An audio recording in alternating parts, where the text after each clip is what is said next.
मन रूपी सुंदर चूहे ने इसमें सब और बिल खोद रखे हैं, इसलिए यह मुझे प्रिय नहीं है। जो मंद मुस्कान रूपी दीपक की प्रभा से क्षण भर के लिए उद्भासित हो उठता है, एक ही क्षण में आनंदोल्लास से सुंदर दिखाई देता है और फिर क्षण मात्र में ही अज्ञान अंधकार से व्याप्त हो जाता है, वह शरीर रूपी घर मुझे प्रिय नहीं है। जो समस्त रोगों का घर है, झुर्रियों तथा पक्के बालों का नगर है और समस्त मानसिक चिंताओं का दुर्गम वन है, वह देह गेह मुझे प्रिय नहीं है। यह शरीर एक भयानक वन है, इंद्रियां ही इस जंगल के भालू हैं जो अपने रोष के कारण इसे दुर्गम बनाए हुए हैं। यह भीतर से सूना है तथा अनेकानेक निस्सार खोडरों से युक्त है। इसकी दिशा रूपी कुंजे घोर अज्ञान अंधकार के व्याप्त होने से के कारण गहन जान पड़ती हैं, अतः यह मुझे कदापि प्रिय नहीं है।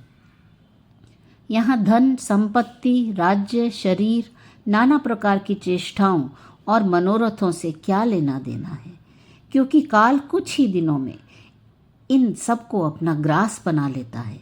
मुने, यह शरीर केवल रक्त और मांस का ही बना हुआ है। इसका एक ही धर्म है, विनाश।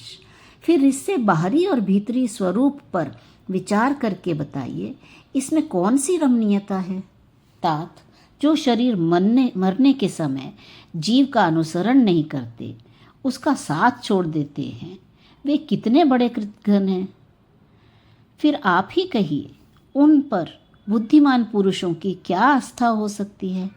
यह शरीर उस कोमल पल्लव के समान है जो तनिक सी वायु का संचार होते ही जोर जोर से हिलने लगता है। यह आधि व्याधि रूपी सैकड़ों कंटकों से क्षत विक्षत होने के कारण जर्जर हो जाता है।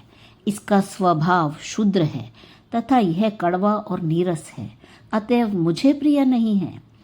चिरकाल यत्नपूर्वक खा पी लेने के बाद भी नूतन पल्लवों के समान कोमल कृष्णता को प्राप्त हो, यह बारंबार विनाश की ओर ही दौड़ता है।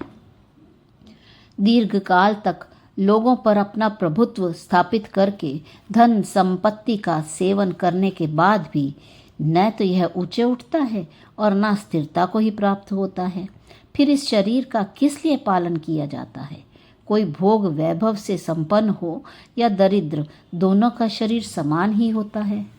बुढ़ापे के समय बूढ़ा होता है और मृत्यु काल में मर जाता है। उसे अपने में किसी विशेषता का अनुभव नहीं होता। जो लोग इस नाशवान शरीर में आस्था रखते हैं, इन्हें नित्य स्थिर रहने वाला मानते हैं तथा जो संसार की स्थिरता पर भी विश्वास करते हैं, वे मोह रूपी मदिरा का पान करके उन्मत्त हो गए हैं। उन्हें बारंबार धिक्कार है। मुने, मैं न तो इस शरीर का कोई संबंधी हूँ और न शरीर हूँ, न यह शरीर मेरा है और न मैं ही यह शरीर हूँ। ऐसा विचार करके जिनका चित्त परमात्मा में विश्राम ले रहा है, वे ही लोग पुरुषों में उत्तम हैं।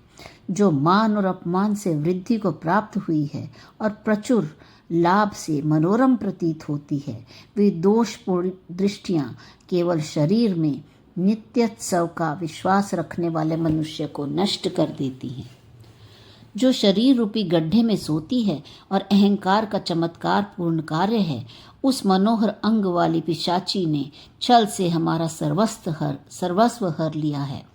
शरीर में ही नित्यता का विश्राम रखने वाली इस मिथ्या ज्ञान रूपिणी दुष्ट राक्षसी ने अकेली दीनहीन प्रज्ञा को पूर्ण रूप से ठग लिया है। यह कितने दुख की बात है। कुछ ही दिनों में जीर्णता को प्राप्त होकर यह शरीर रूपी पल्लव झरने के जल की बूंदों के समान बिना किसी यत्न के अपने आप गिर पड़ता है। समुद्र में उत्पन्न हुए पानी के बुलबुलों की तरह यह शरीर का बहुत शीघ्र विनाश हो जाता है।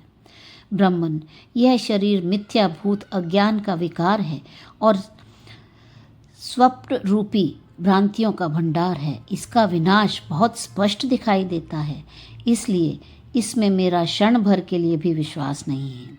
जिस पुरुष ने बिजली, शरद ऋतु के बादल और गंधर्व नगर के चिरस्थायी होने का निर्णय कर लिया है, वही इस शरीर की नित्यता पर विश्वास करे। शीघ्रतापूर्वक नष्ट हो जाने में, हठपूर्वक अपना उत्कर्ष जताने के लिए जो होड़ लगाकर प्रवृत्त हुए हैं, उन सतत विनाशशील पदार्थों की अपेक्षा भी जो अधिक क्षणभंगुर हैं, उस प्रबल दोष युक्त शरीर की तिनके के समान उपेक्षा करके मैं सुखी हो गया हूँ।